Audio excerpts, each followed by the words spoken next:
দখল আর দূষণে বিলি নেটওয়ার্ক কোনার ৬৭টি নদী, হুমকিতে আছে আরও ২৮টি। এতে পরিবেশের ক্ষতি হচ্ছে, হুমকিতে জীববৈচিত্র্য। দখলে থাকা নদীগুলো দ্রুত খনন ও দখল মুক্ত করার দাবি জানিয়েছেন স্থানীয়রা। বান্ডেল থাকলে প্রতি সেনমানিতে টাকা বাঁচবে। বিকাশ সেনমানি বান্ডেল কিনে জিতুন প্রতি লেনদেনে। আর এই বিষয়ে আরও জানাতে বরিশাল থেকে আছেন সহকর্মী আল আমিন। আল আমিন, বরিশালের নদীগুলো দখল ও দূষণমুক্ত করতে প্রশাসন কোন উদ্যোগ নিয়েছে কিনা এবং কোন কোন নদী বেশি দখলের কবলে পড়েছে? জি, আসলে বরিশালকে কিন্তু আসলে নদীর শহরই এক প্রকার বলা যায়। কীর্তনখোলা নদীর পাড়ে অবস্থিত। এখানে কিন্তু আসলে বরিশালের যে কীর্তনখোলা নদীটি রয়েছে সেটি কিন্তু আসলে বেশি দখলের চলে গেছে এবং আমরা গত ১০ থেকে ১৫ বছর আ দা ১০ থেকে ১৫ বছর আগ থেকেই আমরা দেখছি যে আসলে বরিশালের যে কীর্তনখোলা নদীটি রয়েছে এবং আশপাশের যে নদীগুলো রয়েছে সেখানে কিন্তু আসলে দখলদারিত্বের মধ্যেই চলে গেছে।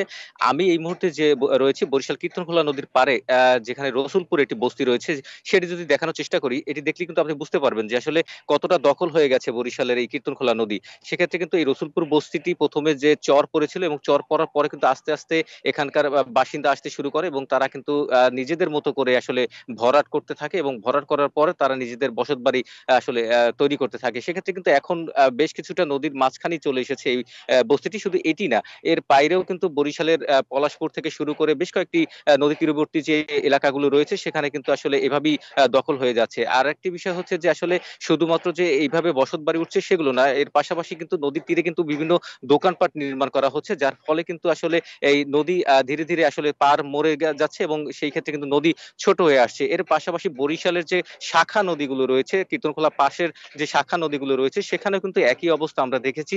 বিশেষ করে গ্রাম অঞ্চলের দিকে কিন্তু আসলে নদীর উপরেই কিন্তু বিভিন্ন গাছ কূপে কিন্তু আসলে দোকান নির্মাণ করা হচ্ছে। সেক্ষেত্রে নদীর তার যে ঐতিহ্য সেটি কিন্তু হারিয়ে ফেলছে। সেক্ষেত্রে আমরা আরেকটি বিষয় জানিয়ে রাখি, বরিশাল নগরীর যে পোর্ট রোড বাজারটি রয়েছে সেখানেও কিন্তু আসলে আমরা দেখেছি যে বালু ফেলে কিন্তু বেশ কিছু জায়গা দখল করা হয়েছিল এবং এটি কিন্তু বেশ কিছুদিন আগে এই দখলমুক্ত করা হয়েছিল এবং বরিশালের জেলা প্রশাসন যেটি বলছে যে আসলে বরিশালে যে নদী দখল রয়েছে সেগুলোকে আসলে চিহ্নিত করা হচ্ছে এবং সেই চিহ্নিতর পরেই কিন্তু আসলে সেগুলোর ব্যবস্থা নেওয়া হবে এবং যারা নদী নিয়ে কাজ করেন তারা বিশেষ করে বাপা বলছে যে নদী রক্ষার জন্য আসলে সচেতনতা বৃদ্ধি করতে হবে এবং এগুলোকে আইনের মাধ্যমে তাদেরকে আসলে এটি প্রতিহত করতে হবে। এর পাশাপাশি যদি আরেকটি বিষয় বলি যে আসলে নদী যে দূষণের যে বিষয়টি রয়েছে, আমরা দেখেছি যে ঢাকা বরিশাল রুটে বা যে লঞ্চগুলো চলাচল করছে সেখানে যে বজ্রগুলো হচ্ছে অর্থাৎ পলিথিন, বোতল এগুলো কিন্তু সম্পূর্ণটাই নদীতে ফেলা হচ্ছে। এই বিষয়টি নিয়ে কিন্তু সচেতনতা বৃদ্ধির কথা বলছেন যারা সচেতন নাগরিক রয়েছেন তারা। তো এই বিষয়গুলো যদি সচেতন হওয়া যায় সেক্ষেত্রে নদীর দূষণও রোধ করা সম্ভব হবে। তো এই ছিল আমার কাছে বরিশাল থেকে।